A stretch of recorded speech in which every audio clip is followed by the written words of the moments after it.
There was one day this summer, I was driving down Oak Street, and my 4-year-old Jonah said to me, "Mommy, I see anger." What? I see anger. I imagined that he saw a terrible display of road rage or an argument on the sidewalk. It took me a moment to realize that he had only caught a glance of an advertisement for the Pixar movie, Inside Out. If you didn't catch the film, I'll give a quick synopsis. The movie takes place inside the mind of an 11-year-old girl, where each character is an emotion that controls her memories, thoughts, and personality. The 5 main characters are joy, sadness, disgust, fear, and anger. The character of anger in the movie, the one that Jonah saw in the ad, is a hothead. Literally, his head explodes like a volcano throughout the movie. He's red, a color that research shows people associate with anger. And he's voiced by Louis Black, the angriest comedian of all time. Throughout the film, he yells, throws things, blows up both literally and figuratively. Now, I don't know, maybe Jonah is the most perceptive 4-year-old in the world.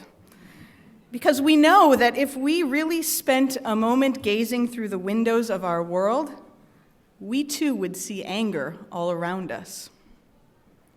There is anger that is seen, and there is anger that goes unseen. But all of it impacts our relationships and the health of our very souls. The anger that we see most readily, I think, is the red-hot kind. The screaming when someone looks like smoke is really coming out of their heads, the flared nostrils and the bulging veins. It's the cartoon from the movie. A few years ago, I was in New York LaGuardia Airport waiting in the security line. The line wasn't moving at all, and the travelers started yelling at the TSA agents. Soon the TSA agents themselves were arguing with each other. The police actually had to be called in. It was the utter chaos of rage in the perfect anger combination of New York City and airport terminal. When we lose control, anger transforms into hatred, to violence, revenge, and destruction. There are so many examples of this red-hot anger in our world today. Europeans screaming at migrants at their borders, the Arab Spring, the ascension of ISIS, Donald Trump. But not all of the anger in our world is visible. Many of us learn to hold back our anger from lessons we're taught from parents, teachers, from society. I know that for me, growing up in Minnesota, I was always taught to keep anger buttoned up. Don't show them you're mad. The same, I hear, can be said for much of the Canadian experience. In these environments, the anger is present. It's just hidden under the surface and displayed in a passive-aggressive form. There is a story about a couple. A husband confronts his wife one day and says, "Whenever I get mad at you, you never fight back. How do you control your anger?" "I clean the toilet," she says. "You clean the toilet? How does that help?" "I use your toothbrush."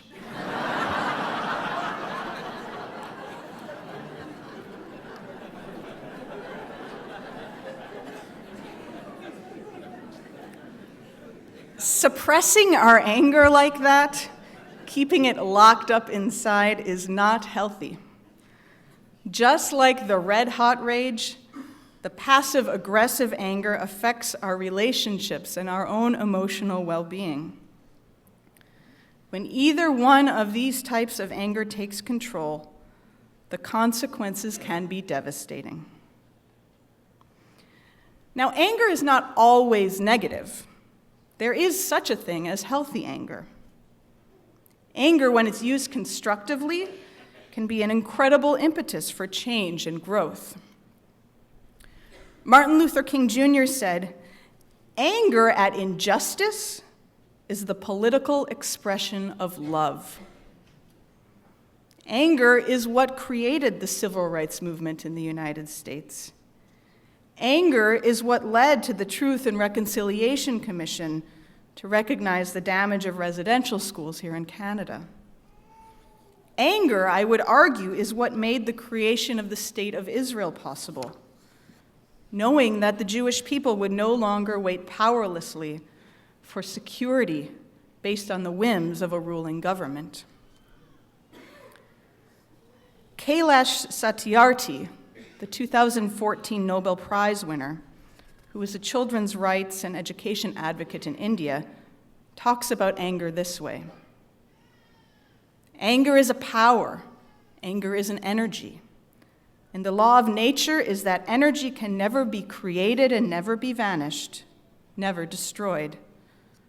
So why can't the energy of anger be translated and harnessed to create a more just and equitable world? But what about God? Are we allowed to be angry with God for the injustices that we see in the world? Throughout Jewish history, many of our most brilliant and revered thinkers have shown us that being angry with God is permitted and can even be a sacred Jewish experience. A number of years ago, Elie Wiesel wrote a play called Trial of God, based on his experience during the Shoah. It is his rendering of a trial he witnessed as a teenager in Auschwitz, in which 3 rabbis served on a Beit Din with God as the defendant. The trial lasted several nights.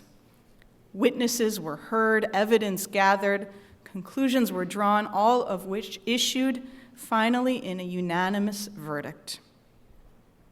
God, Almighty, creator of heaven and earth, was found guilty of crimes against creation and humankind.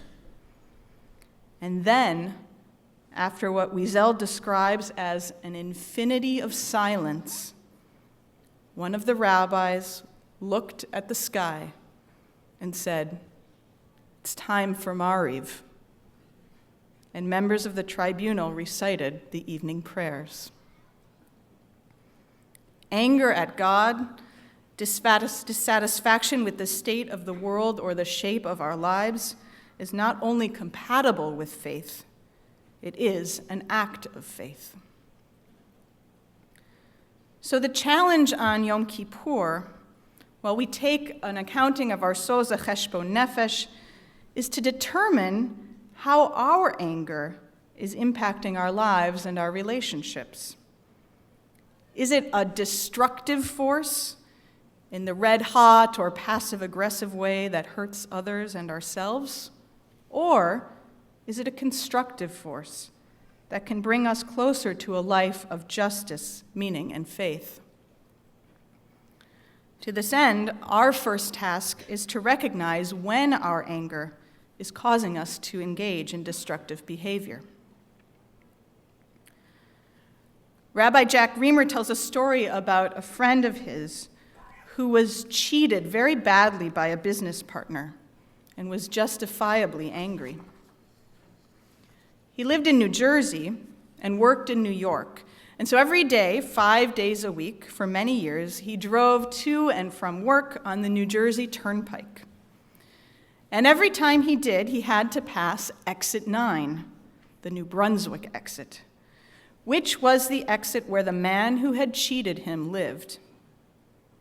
Every time he passed that exit, he would think of this man and of what this man had done to him, and he would explode with anger. He would let out a string of profanity. He would say, "I hope that no good so-and-so gets what he deserves for what he did to me.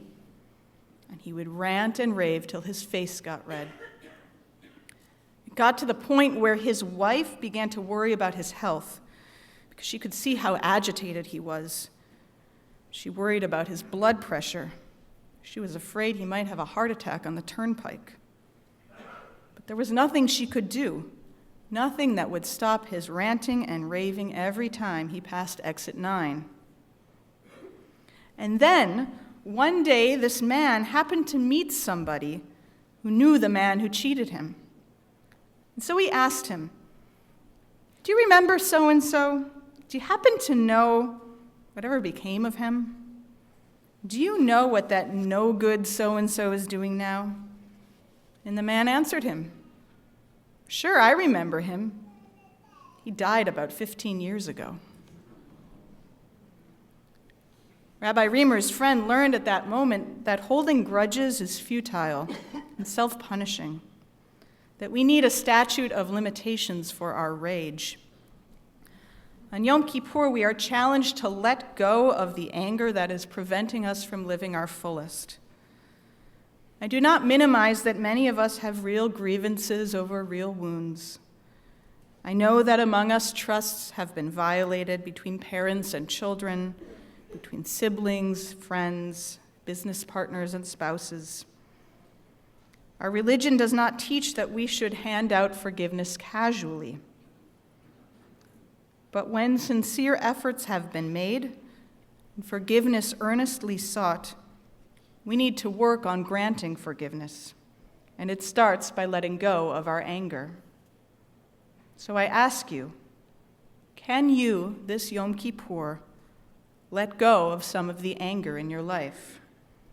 Can you rid yourself of the anger that takes up too much space, too much energy, and causes harm to yourself and others? And beyond recognizing our patterns of damaging anger, we also need to open our eyes to the ways in which our anger might be constructive. On Yom Kippur especially, our anger can be a force for good when it guides us to difficult conversations that might ultimately lead to forgiveness.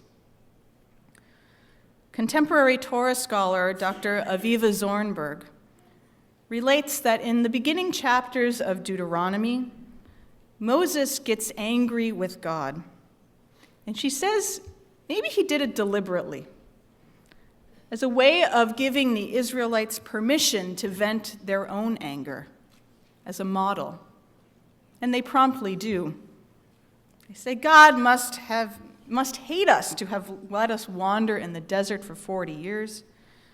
If God loved us, he would have let us remain in Egypt and sent the Egyptians to the desert. Zornberg goes on to note that immediately after the people express their anger toward God, we find something new in Torah. Shema Yisrael, hear, O Israel, Adonai is our God, Adonai alone. Ve'ahavta et Adonai Elohecha, and you shall love Adonai your God with all your heart. Previously, we had been commanded to obey God, to revere and honor God, to walk in God's ways, but never before to love God. Zornberg's explanation is that you cannot truly love someone with all of your heart if you are afraid to be angry with him. Anger need not shatter a relationship. Anger and disappointment are part of an honest, healthy relationship.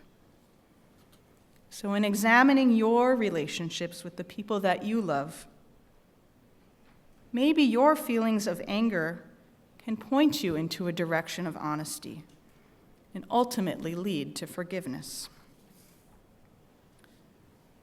Rabbi Pinchas of Koretz was asked how he was able to approach anger in his life. And he wrote, "Long ago, I conquered my anger and placed it in my pocket. When I have need of it, I take it out." He didn't do away with it, but neither did he allow it to take him apart. Instead, he carried it with him in his pocket. It was his to use. It didn't use him. He didn't waste it perpetuating grudges or refusing to forgive or controlling the people he loved. He just kept his anger in his pocket. And when he needed it, when it had a purpose to serve, he took it out and allowed it the privilege of actually doing some good. Today on Yom Kippur, may we too be privileged to use our anger to do some good. Shana Tova.